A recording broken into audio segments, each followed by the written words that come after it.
di dalam penyataanmu, di dalam kasih-Mu, juga di dalam berkat-Mu ya Tuhan. Dan Kau tetap berikan kesehatan, kekuatan bagi tubuh kami, agar kami dapat melayani Engkau lebih lagi. Dalam nama Yesus, kami sudah berdoa dan mengucap syukur. Amin, amin, amin. Ya, Tuhan. Selamat pagi semuanya, Shalom, Pak Martin, Bu Febi, Cece Emi, Bu Sumarli, Pak Bambang, Bu Vera, Bu Saiman, Pak Saiman, Bu Elias, Pak Elias, Bu Ruli, Pak Mei, Tasya, Elo, Pak Yusak, Ineke, Broni. Ada Broni ya. Mari kita baca Roma. Kitab Roma. Roma 11 ayat 11 sampai 21. Roma 11 ayat 11 sampai 21. Nah, kok Israel tersandung bangsa-bangsa lain selamat. Maka aku bertanya, adakah mereka tersandung dan harus jatuh? Sekali-kali tidak. Tetapi oleh pelanggaran mereka, keselamatan telah sampai kepada bangsa-bangsa lain, supaya membuat mereka cemburu. Sebab jika pelanggaran mereka berarti kekayaan bagi dunia, dan kekurangan mereka kekayaan bagi bangsa-bangsa lain, terlebih-lebih lagi kesempurnaan mereka. Aku berkata kepada kamu, hai bangsa-bangsa bukan Yahudi, justru karena aku adalah rasul untuk bangsa-bangsa bukan Yahudi, aku menganggap hal itu kemuliaan pelayananku. Yaitu kalau aku dapat membangkitkan cemburu di dalam hati kaum bangsa sebangsaku menurut daging, dan dapat menyelamatkan beberapa orang dari mereka. Sebab jika penolakan mereka berarti perdamaian bagi dunia, dapatkah penerimaan mereka mempunyai arti lain daripada hidup dari antara orang mati? Jikalau roti sulung adalah kudus, maka seluruh adonan juga kudus. Dan jikalau akar adalah kudus, maka cabang-cabang juga kudus. Karena itu apabila beberapa cabang telah dipatahkan dan kamu sebagai tunas liar telah dicangkokkan di antaranya dan turut mendapat bagian dalam akar pohon zaitun yang penuh getah, janganlah kamu bermegah terhadap cabang-cabang itu. Jikalau kamu bermegah, ingatlah bahwa bukan kamu yang menopang akar itu, melainkan akar itu yang menopang kamu. Mungkin kamu akan berkata, ada cabang-cabang yang dipatahkan supaya aku dicangkokkan di antaranya sebagai tunas. Baiklah, mereka dipatahkan karena ketidakpercayaan mereka, dan kamu tegak tercacat karena iman. Janganlah kamu sombong, tetapi takutlah. Sebab kalau Allah tidak menyayangkan cabang-cabang asli, Ia juga tidak akan menyayangkan kamu. Amin. Ya, kita sudah baca Roma 11 ayat 11 sampai 21. Selamat pagi Bu Viken, Pak Henry, Bu Foni, Pak Hartono, selamat pagi. Bu Yosinta, Moana Mikel, Bu Nurmala, good morning. Ini temanya adalah dicangkokkan ke dalam keluarga Allah ya. Pernahkah saudara melihat pohon yang dicangkok atau diokulasi sebetulnya, yang sebenarnya itu artinya ada batang pohon induk, misalnya mangga madu gitu ya. Kemudian disayat, dimasukin dahan daripada pohon gadung misalnya begitu. Dan akhirnya nanti mereka tumbuh bersama dalam satu akar dan berbuah 2 macam ya. Yang satu madu, yang satu gadung.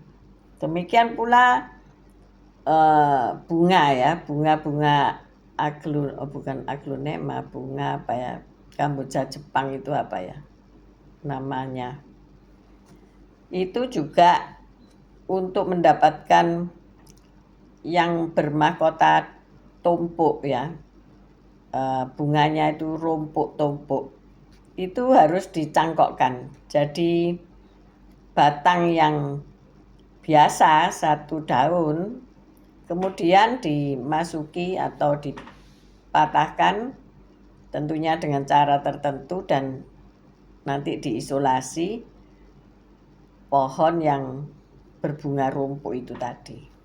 Dan akhirnya menjadi indah. Ada 1 pot bisa 2 macam bunga ya. Yang satu engkel, yang satu tumpuk. Nah, hal itu dibuat perumpamaan oleh Rasul Paulus ya. Ayat 17 kita baca.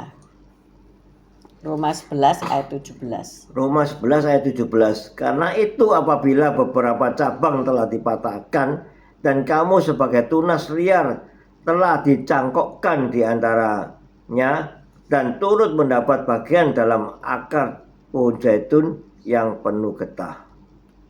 Nah, jadi dari 1 akar itu nutrisi masuk ke dalam pohon yang utama dan pohon yang kedua gitu ya. Tapi di dalam 1 batang. Luar biasa ini ya.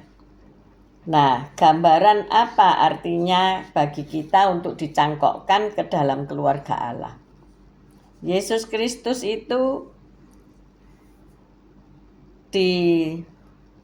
semula diharapkan atau ditentukan atau dimaksudkan untuk menyelamatkan bangsanya. Ingat bahwasanya bangsa Israel ada dalam penjajahan. Tuhan mengingat dan dikeluarkan dari Mesir menuju tanah perjanjian.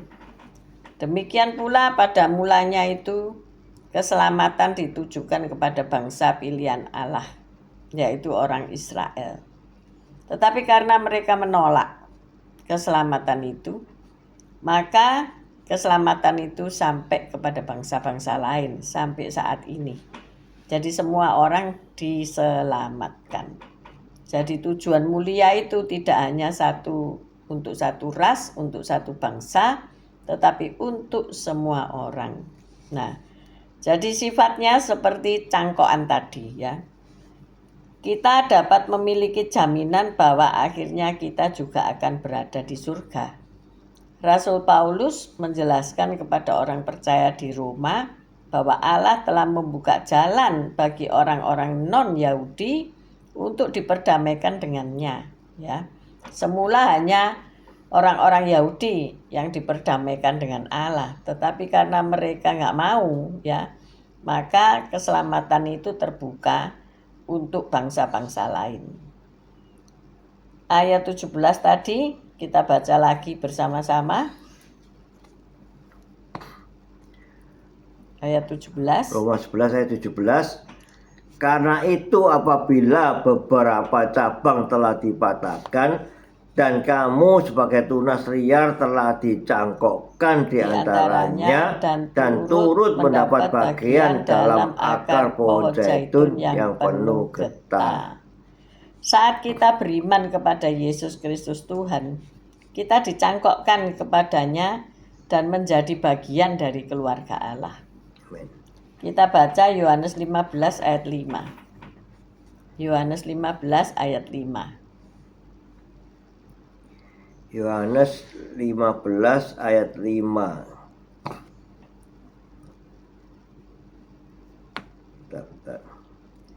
Yohanes 15 ayat 5. 15 ayat 5. Akulah pokok anggur dan kamulah ranting-rantingnya. Barang siapa tinggal di dalam aku dan aku di dalam dia, ia berbuah banyak, sebab di luar aku kamu tidak dapat berbuat apa-apa. Nah, ada pohon anggur di halaman belakang gereja ya. Pohon anggur ini dahulunya ada okulasinya ya, ada jadi pohon anggur yang sehat dalam arti tahan terhadap cuaca itu diberi cangkokan pohon anggur import ya. Nah, inilah maksudnya supaya carang-carang ini tetap tinggal di dalam pokok anggur utama tadi ya. Dan ketika carang-carang itu tetap melekat pada pokok anggur utama tadi, maka ia akan berbuah lebat. Ya. Sayangnya yang di belakang gereja itu okulasinya akhirnya tidak bisa berjalan dengan baik. Tetapi tinggallah pohon anggur yang kuat, yang memang asalnya dari Indonesia ya, bukan impor. Kalau yang impor mungkin maunya di ketinggian tertentu ya, dan hawa yang dingin. Tetapi karena Sidoarjo ini jadi panas hari ini, maka tinggallah pohon anggur yang kuat itu, yang batangnya jadi besar sekali, dan bahkan menaungi seluruh tempat parkir ya. Batangnya cuma satu, tapi dia merambah, menjulurkan ranting-ranting dan dahan-dahan, dan menjadi tempat perteduhan. Apakah ia berbuah? Berbuah saudara ya, banyak walaupun kecil-kecil. Tetapi banyak sekali. Pohon anggur ini memang tidak manis ya, asam, harus diolah dengan diberi pupuk dan sebagainya. Tetapi kita melihat bahwa ketika ranting-ranting itu tetap bersama pokok anggur itu, maka ia berbuah lebat. Amin. Amin. Jadi disinilah kita harus tinggal dalam pokok anggur kebenaran. Siapa itu? Pak Gem siapa? Yesus Pokok Kristus anggur Tuhan. kebenaran. Yesus Kristus Tuhan. Karena Yohanes 1 ayat 1 berkata demikian. Silakan dibaca Yohanes 1 ayat 1. Yohanes 1 ayat 1. Pada mulanya adalah firman. Firman itu bersama-sama dengan Allah, dan firman itu adalah Allah. Amin. Ya, Logos, Sang Firman. Itu adalah Allah. Jadi kalau kita tinggal dalam pokok anggur kebenaran, kita berarti tinggal di dalam Allah. Dan kita pasti dapat berbuah dengan lebat. Amin. Maksudnya apa itu? Berbuah dengan lebat. Artinya kita menghasilkan ya. Dalam hidup ini kita menghasilkan sesuatu untuk dinikmati baik oleh keluarga kita sendiri ataupun masyarakat ya. Bahkan negara ya. Hari-hari ini kita mencari pemimpin baru ya. Kemarin kalau lihat di televisi semua pada ribut mengenai siapa yang mau jadi menteri ya. Menteri-menteri itu kalau kabinetnya Jokowi berapa ya? 34 kalau nggak salah. 44. Kalau kabinetnya nanti Pak Prabowo akan ada 44 menteri, lebih kurang demikian ya. Ditambah banyak gitu. Tambah ruwet apa enggak ya nanti dilihat ya. Enggak usah komen sekarang.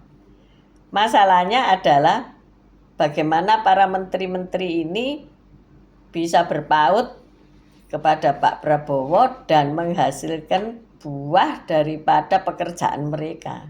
Inilah yang akan kita lihat. Berbuah-buah enggak. Artinya menghasilkan untuk tentunya kemajuan negara kita. Nah, untuk itu kita harus berdoa supaya yang dipilih itu adalah benih baik. Benar enggak ya? Ya. Kalau orang yang enggak baik yang dipilih, waduh, kita bisa soro semua ya saudara ya. Benih yang baik itu kita harus pilih yang demikian. Cara memilih benih baik ya apa? Ya, dilihat itu bobot-bebet. Ada pepatah lihatan bibit bobot bebet. Artinya dari keturunan, dari asal muasalnya, dari orang tuanya dan sebagainya bla bla bla. etikanya, karakternya. Ya semuanya, adabnya, attitude-nya, akhlaknya dan sebagainya. Nah, demikian juga kita. Kalau kita mau dicangkokkan ke dalam kerajaan Allah, kita harus berbuah. Kita harus nempel supaya kita tidak jatuh dan mati ya. Dan kita Tapi tidak menjadi benalu, justru ya menjadi ada benalu yang ya. benalu ya. Ada itu di tanaman itu ada benalunya itu. Saya punya Benalu itu pohon mangga itu di kakean benalu. depan itu banyak tanaman-tanaman liar yang tumbuh di dahan-dahannya itu ya, itu harus dibersihkan, dipotong, dibersihkan baru Dia dia akan berbuah. bisa berbunga dan berbuah. Kalau tetap diganggu oleh Parasit tanaman-tanaman itu liar namanya itu, ya. parasit itu, dia tidak bisa berbunga dan berbuah. Jadi demikianlah bagaimana kita ini dicangkokkan ke dalam keluarga Allah ya. Kalau kita keluarga Allah, berarti kita harus menjadi seperti Kristus. Amin. Bibit, bobot, dan bebet. Kita berbobot seperti Kristus. Kita dari bibit yang tidak salah, dari kerajaan Allah, dan kita harus memuliakan nama Tuhan. Jadi pagi hari ini ayo kita cek dan recek diri kita sendiri. Apa kita ini jadi benalu atau kita ini dahan baik yang dicangkokkan, ya kan? Dan akhirnya bisa menghasilkan buah baik. Saya berharap semoga kita semua jadi buah baik. Amin. Amin. Hari ini sudah mulai musim mangga ya. Ada mangga yang kecut, ada mangga yang manis, ada yang mangga nak ngalor dan nak ngidul, saudara-saudara. Artinya gak jelas rasanya ya. Nah, ayo kita jangan menjadi mangga yang kecut ataupun yang gak jelas ya saudara. Sama-sama mangganya tapi beda, aneka beda rasa ya. aneka Indonesia rasa. ini luar biasa ya, Iya. punya satu jenis satu istilah pohon mangga tapi rasanya macem-macem ya toh. Ratus macam bisa. Nggak tahu berapa Bisa ratus itu kan macam. disilangkan akhirnya. Ya kalau saya tak silangkan itu rasanya ndak ngalor ndak ngidul, jadinya ndak karu-karuan saudara. Maka dari itu kalau kita bicara tentang benih baik, maka kita adalah dari anak-anak kerajaan Allah. Amin. Itu benih baik. Jadi pada pagi hari ini saya ini ya gumun ya, baru kali ini dapat bingkisan atau hampers dari mempelai itu berupa benih ya. Ada benih sayur, ada benih pokcai, ada benih lombok keriting, benih-benih dan ditulis artinya semoga kalau nanam ini artinya ya, nanam ini nginget gitu loh ya, benih-benih kasih itu bertumbuh ya. Mereka layaknya 2 orang membina rumah tangga itu dari benih kasih sayang nanti bertumbuh, berkembang ya, berbuah demikian. Ya luar biasa lah. Jadi artinya dalam punya arti ya. Nanti kita tanam supaya kalau tanaman itu timbul kita nginget kedua mempelai itu, kita mendoakan mereka, kan begitu ya. Iya. Luar biasa. Yaitu putranya Pak Anton ya sama Bu Rima ya. Maka hari ini kalau kita sadar bahwa kita ini telah dicangkokkan dalam keluarga Allah, seharusnya kita tidak terima keselamatan, tetapi sekarang kita terima keselamatan, itu sungguh suatu kasih dan anugerah Tuhan. Amin. Ayo kita sampaikan berita keselamatan ini kepada orang-orang yang belum mengerti ya. Kita ajak mereka untuk berpikir, mendiskusikan atau mengenalkan ya bahwa kita ini dicangkokkan di dalam kerajaan Allah. Jadi kita ini adalah anak-anak Allah. Amin, saudaraku. Amin. Mari kita berdoa. Haleluya. Terima kasih Tuhan Yesus. Kalau Engkau sudah mencangkokkan kami ke tubuh Kristus sehingga kita melekat pada carang-carangnya dan kita mendapatkan suplai makanan yang cukup bergizi, cukup baik sehingga kami bisa tumbuh menjadi anak-anak-Mu yang benar. Terima kasih Tuhan Yesus, sehingga Kau tetap pelihara kami, tetap membersihkan kami. Ya, kalau kami tidak bisa melekat dengan baik pada carang-carang itu, pasti Engkau potong kami dan masukkan kami ke dalam pembakaran, sehingga kami harus tetap juga menjaga keadaan kami supaya kami tetap berpegang erat, melekat erat pada carang-carang itu sehingga kami bisa berbunga dan berbuah, dan buah kami manis sehingga dapat dinikmati oleh orang sekitar dan banyak orang. Terima kasih Tuhan Yesus, Engkaulah pokok anggur. Amin. Haleluya. Terima kasih Tuhan. Ketika kami mengetahui bahwa kami telah dicangkokkan ke dalam keluarga Allah, biarlah kami berlaku seperti keluarga kerajaan Allah, dan kami dapat menghasilkan banyak buah yang baik bagi Yesus Kristus Tuhan. Terima kasih Tuhan, Engkau telah mengasihi kami dan menerima kami di dalam keluarga Allah. Terima kasih Tuhan. Kami mengangkat kedua belah tangan kami untuk menerima berkat Tuhan. Tuhan memberkati engkau, Tuhan melindungi engkau. Tuhan menyinari engkau dengan wajahnya dan memberikan engkau kasih karunia. Tuhan menghadapkan wajahnya kepadamu dan memberikan engkau damai sejahtera. Terimalah berkat dari Allah Bapa, Putra dan Roh Kudus. Berkat kasih, sukacita, damai sejahtera. Mulai pagi hari ini sampai Maranatha Tuhan Yesus datang untuk kedua kalinya, bahkan sampai selama-lamanya. Mari yang sudah menerima berkat Tuhan katakan bersama. Amin, amin, amin. Haleluya. See you tomorrow guys. Selamat pagi Bu Reni, Pak Yanto. Sampai ketemu besok Bu Rita Herawati. See you tomorrow guys. Juga yang nanti siang, nanti malam bergabung Bu Yulan, Pak Budi. Selamat pagi. See you tomorrow. Tetap sehat, tetap kuat, tetap semangat. Amin. God bless you all. God Thank bless you. you. Haleluya. Haleluya.